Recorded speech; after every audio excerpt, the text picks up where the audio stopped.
नमस्कार.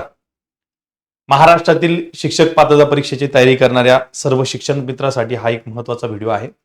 सर्वप्रथम क्लिअर करू इच्छितो की हा व्हिडिओ कुठल्याही पद्धतीने मार्केटिंगसाठी किंवा व्ह्यूज वाढवण्यासाठी बनवण्यात येत नाहीये. तर अतिशय ज्वलंत अशा मुद्द्यावरती आज आपल्याला करायची आहे चर्चा यासाठी करायची आहे मित्रांनो, कारण काही प्रश्न या ठिकाणी पडत आहेत. त्या प्रश्न अनुत्तरित राहिल्या कारणाने मनामध्ये जी द्विधा मनस्थिती आता सद्यस्थितीला सर्व शिक्षक मित्रांची झालेली आहे. त्यामुळे हा मुद्दा चर्चेत घेणं गरजेचं आहे. काय आहे मुद्दा आहे तो म्हणजे आता रिसेंटमध्ये 28 तारखेला 28 जूनला जो तुमचा काही शिक्षक पात्रता परीक्षेचा पेपर होणार होता, त्याच्या एक दिवसापूर्वी म्हणजे 27 तारखेला पेपर तुमचा फुटला आणि पेपर फुटल्यानंतर या ठिकाणी पेपर रद्द करण्यात आला आणि रद्द केल्यानंतर शासनाने असं कळवलं की परीक्षा परिषदेने असं कळवलं की पुढे चालून पेपर आम्ही योग्य वेळी तो घेऊ. आता त्याच्यानंतर काही सरकारचे निवेदनं आली. त्यानंतर काही सरकारच्या निवेदनामध्ये असं सांगण्यात आलं की आम्ही परीक्षा सप्टेंबर पर्यंत घेऊ. काही ठिकाणी असं सांगण्यात आलं की बातम्या आल्या होत्या ह्या पेपरला की आम्ही ऑनलाईन पद्धतीने परीक्षा घेऊ वगैरे वगैरे. सरकारने क्लिअरिफिकेशन या ठिकाणी दिले.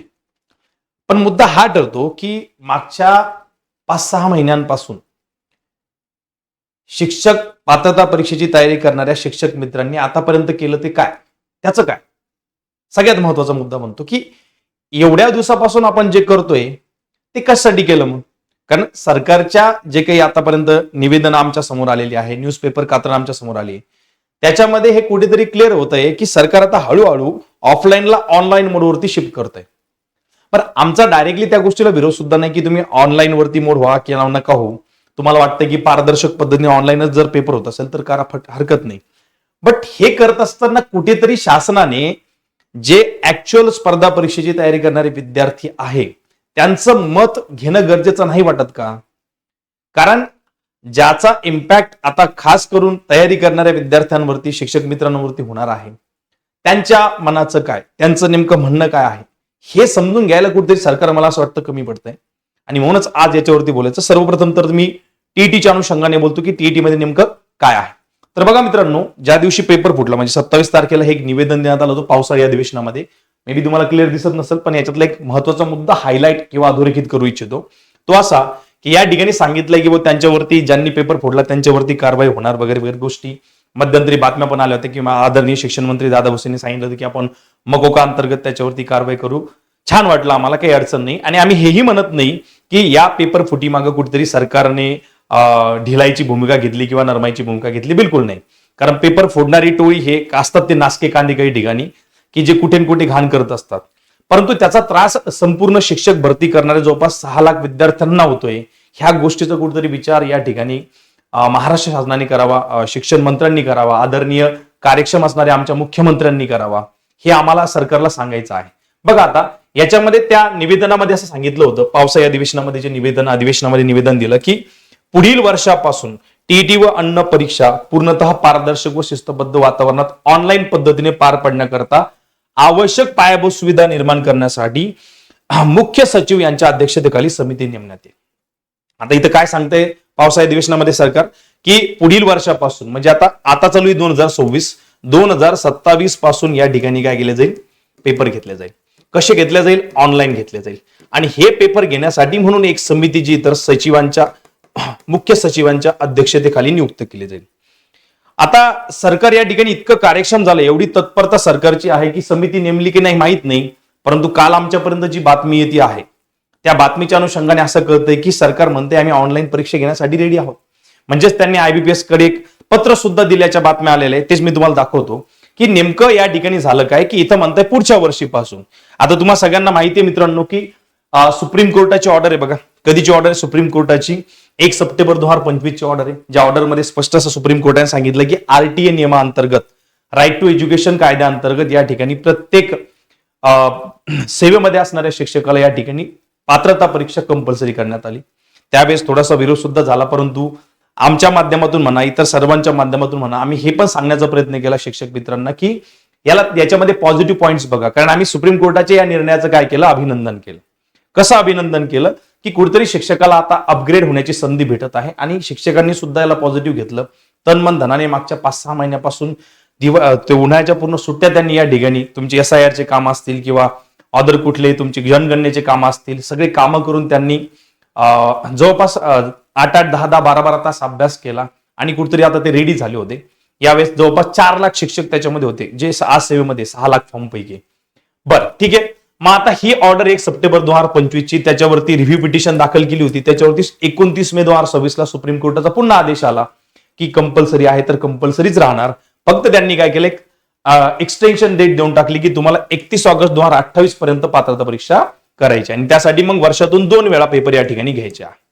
आता हे सगळं झालं होतं. या अशा परिस्थितीमध्ये जो एक बॉम्ब पडला होता, त्या बॉम्बला पण आता या ठिकाणी पचवण्याचं काम करण्यात आलं की चला, सुप्रीम कोर्टाचा आदेश आहे, मान्य सुप्रीम कोर्टाचा आदेश आहे, त्यामुळे आम्ही या ठिकाणी तयारी करतो. सगळे या ठिकाणी तनमन धनाने मेहनतीने कामाला लागले आणि त्याच्यामध्ये हे असं प्रकरण झालं की मध्येच पेपर फुटला. मग मला हे सांगायचं की पेपर फुटल्यानंतर त्या लोकांवरती कारवाई तर करायची, त्याबद्दल वाद नाही, सरकार करते, आम्ही त्याचं स्वागतही केलंय की सरकारने त्यावरती चांगली ऍक्शन घेतलेली आहे. पण महत्वाचा मुद्दा येतो की जर तुम्ही म्हणता की पुढच्या वर्षीपासून आम्ही टीईटी घेणार आहोत ऑनलाईन पद्धतीने, आता हालाकी ऑनलाईन पद्धतीने होऊच नाही हा सर्व शिक्षक मित्रांचा किंवा इतर स्पर्धा परीक्षा करणाऱ्या विद्यार्थी मित्रांचा प्रश्न आहे, जो सरकारपर्यंत पोहोचत नाहीये. जर यदाकाची चुकून हा जर व्हिडिओ जातोय माननीय कार्यक्षम मुख्यमंत्र्यांपर्यंत, कार्यक्षम शिक्षण मंत्र्यांपर्यंत, तर त्यांच्या लक्षात येऊन जाईल की सिच्युएशन खरंच खालची तशी नाही आहे. तुम्ही एकदा तरी तसा एखादा पोल घेऊन बघा, एकदा तरी विचारून बघा सगळ्यांना, स्पर्धा परीक्षा तयारी करणाऱ्या विद्यार्थ्यांना, की त्यांना ऑनलाईन खरंच रुचलेला आहे का, पसलेला आहे का. कारण आता रिसेंटमध्ये नीटचा पेपर झाला, तर नीटचा पेपर फुटला होता, त्याच्यानंतर लगेच काही दिवसातच पेपर झाला. म्हणजे त्या ठिकाणी सरकारने त्याच पद्धतीने पेपर घेतला ज्या पद्धतीने त्यांनी घेतला होता. मग आता इथं सरकार या ठिकाणी ह्या तत्परता दाखवण्याचं काय कारण आम्हाला नाही समजलं. बरं, हे झालं, हे पचवलं. त्याच्यानंतर मग हा निर्णय आपण आता वाचला, कोणता, आता त्यांनी सांगितलं होतं आम्हाला की 27 पासून ऑनलाईन घेणार, ठीक आहे, तेही आम्ही समजून घेतलं. त्यानंतर मग काही पेपर, न्यूजपेपरला बातम्या आल्या की आता सरकार म्हणते हळूहळू आम्ही ऑनलाईन कडे शिफ्ट होतोय, कारण ऑफलाईन मध्ये खूप मोठ्या प्रमाणावरती गैरव्यवहार होत आहे. होतही असतील गैरव्यवहार, आम्हाला त्याच्याबद्दल काही वाद नाहीये. परंतु महत्वाचा मुद्दा की तुम्ही विचार करताय, तुम्ही समिती स्थापन करताय आणि लगेच काल आमच्या समोर येऊन धडकतंय. हे कालचं आहे बघा, दिनांक 2/7/2026 महाराष्ट्र राज्य परीक्षा परिषदेचं निवेदन. आणि या निवेदनामध्ये असं सांगितलं आहे की माननीय व्यवस्थापक IBPS गोपनीय संस्था मुंबई, IBPS गोपनीय संस्था मुंबई यांच्या माध्यमातून महाराष्ट्र शिक्षक पात्रता परीक्षा 2026 परीक्षेचं ऑनलाईन करण्याबाबत 2027चा मुद्दा तुम्ही सांगितला होता, त्यासाठी तुम्ही समिती पण नेमणार होता. त्याचे आमच्यापर्यंत अपडेट तर काही आले नाही की नेमकं तुम्ही समिती नेमली, एवढ्या फास्ट मध्ये समितीने कशा पद्धतीने कार्यवाही केली. लगेच 2026चा मुद्दा आला, 27च्या जागी तुम्ही म्हणताय 26लाच आम्ही आगामी परीक्षा जी आहे तर ती ऑनलाईन पद्धतीने घेण्याचा निर्णय घेतोय, किंवा मग ते एक प्रकारचं देतोय आम्ही मेसेज IBPS ला की तुम्ही घेण्यासाठी तयारी करावी. मग बघा इथं पॅरा आहे, सबब सदर परीक्षेचे आयोजन वर्षातून किमान 2दा घेण्याचे प्रस्ताव येते. तसेच यापुढे होणाऱ्या परीक्षा देखील ऑनलाईन कार्यपद्धती अवलंब करून घ्यावायच्या असल्याने शासन निर्देशानुसार महाराष्ट्र राज्य शिक्षक पात्रता परीक्षा 2026 चे आयोजन आपल्या संस्थेमार्फत शक्य तितक्या लवकर सुरक्षितरित्या व पारदर्शकपणे घेण्याकरिता विनंती करण्यात येत आहे. याची खरंच गरज होती का, हा एक महत्वाचा मुद्दा आहे. आता रिसेंटमध्ये पेपर फुटला, ठीक आहे, तुम्हाला पेपर नवीन बनवण्यासाठी 1 महिना 2 महिन्याचा कालावधी लागतो, तोही आम्ही म्हणून समजू शकतो की चला 2 महिन्याचा कालावधी घ्या. परंतु मला सांगा, फॉर्म भरलाय विधानसभेचा आणि ऐन वेळेवरती तुम्हाला सांगितलं जाते की तुम्हाला लढायचंय लोकसभेचं इलेक्शन, असा लोकसभा ज्याच्यामध्ये विधानसभा तो मतदारसंघ येत नाही जिथची तुम्ही तयारी करत होता. हे चाललंय काय, म्हणजे ही तत्परता, जी तत्परता त्या ठिकाणी ऑफलाईन परीक्षा घेण्यासाठी पाहिजे होती, ती तत्परता सरकार ऑनलाईन साठी एवढी का आग्रही करत आहे आम्हाला नाही समजलं. आणि म्हणून आमची या ठिकाणी पूर्ण मंत्रिमंडळाला, खास करून महाराष्ट्राचे आदरणीय व्यक्तिमत्व मुख्यमंत्री देवेंद्र फडणवीस साहेबांना या ठिकाणी विनंती आहे की जे आतापर्यंत चालू आलेले घटक होते त्याच्यात इतक्या इन्स्टंट बदल करण्याची गरज नाही. त्याचं कारण सांगतो, त्याचं कारण असं की मागच्या जवळपास डिसेंबर जानेवारी पासून हे जे शिक्षक मित्र तयारी करताय हे करता आहे परीक्षा परिषदेच्या पॅटर्न नुसार. आता हा परीक्षा परिषदेचा जो पॅटर्न आहे तो आतापर्यंत ऑफलाईन मोडमध्ये पूर्णपणे स्टेट बोर्ड ओरिएंटेड म्हणा तशा पद्धतीने होता, किंवा त्याच्यामध्ये कुठेतरी पॅटर्न त्यांच्या लक्षात आला होता आणि त्यासाठी म्हणून यांनी दिवस रात्र एक करून अभ्यास केला. आता हे सगळं झाल्यानंतर ऐन वेळेवरती पेपर फुटला, त्यात तुमची चुकी नाही, त्यात शिक्षक मित्रांची चुकी नाही. पण महत्वाचा मुद्दा असा आहे की लगेच पेपर, जो पेपर आता तुमचा ऑफलाईन मोडवरती यायला पाहिजे होता, तो लगेच ऑनलाईन मध्ये शिफ्ट करण्याचं कारण काय एवढ्या अर्जंटमध्ये. हा, हे मान्य आहे आम्हाला की पारदर्शकता ते वगैरे वगैरे, पण यांनी जे आतापर्यंत श्रम घेतले ते झिरो झाले का मग? त्यांनी मग जी तयारी केली ती झिरो झाली का? आता नेमकं आयबीपीएसचा पॅटर्न कसा राहणार आहे त्याच्यात संदिग्धता आहे. कारण आम्ही अभियोग्यता चाचणीमध्ये अभ्यासला आहे, आम्ही बघितलं आहे की अभियोग्यता चाचणीमध्ये ज्यावेळेस पॅटर्न विचारला जातो तो पॅटर्न कुठेतरी आयबीपीएस पॅटर्न जो आहे तर त्याच्यापेक्षा खूप वेगळा आहे.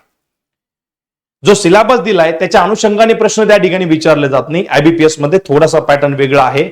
म्हणजेच त्यावेळेस सुद्धा त्याच्यावरती ऑब्जेक्शन होते की जो सिलेबस आहे त्या सिलेबसला धरून पेपर काढला जात नाही.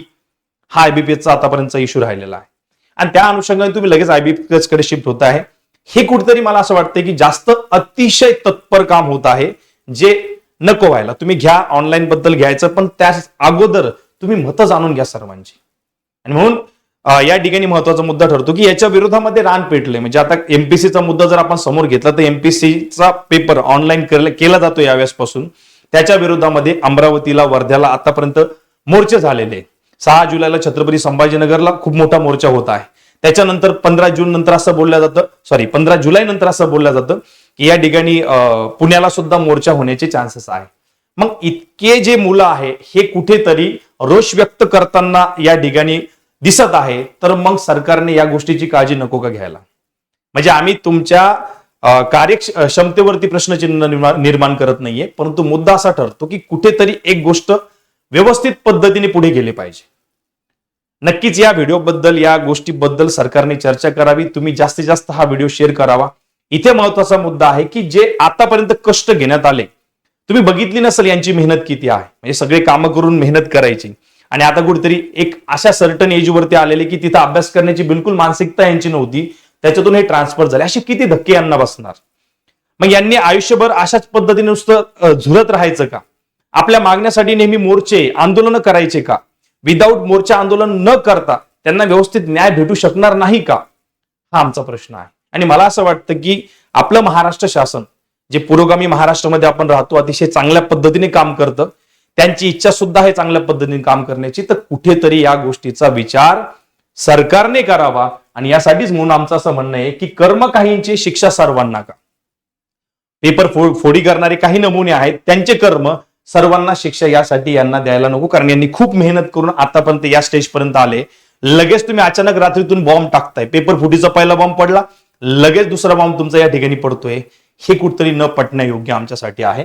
आणि या ठिकाणी मग माझा या ठिकाणी शिक्षक मित्रांना किंवा बाकीच्या स्पर्धा परीक्षा करणाऱ्या तयारी विद्यार्थी मित्रांना की लगेच ऑनलाईन नको की ऑनलाईनच नको, हा आहे आपला सगळ्यात महत्वाचा मुद्दा. कमेंट सेक्शन मध्ये व्यक्त व्हा तुमच्या ज्या काही भावना असतील. आणि हा व्हिडिओ बनवण्याचं सरळ माध्यम म्हणजे महाराष्ट्रामध्ये सध्या 6 लाख फॉर्म आले होते टीईटीचे, शिक्षक पात्रता परीक्षेचे. ऑब्व्हियसली नीट परीक्षेचे 24 लाखाच्या वरती फॉर्म होते. या ठिकाणी 6 लाख फॉर्म होते महाराष्ट्राचे. त्याच्यापैकी जवळपास 4 लाखाच्या वरती हे सेवेत असणारे शिक्षक रुजू होते. आणि या सगळ्यांचा कुठेतरी महाराष्ट्र शासनाने विचार करावा, हा हेतू आहे. आजच्या या सेशनमध्ये तुर्तास एवढंच. तुमच्या प्रतिक्रिया कमेंट सेक्शन मध्ये कळवा. धन्यवाद.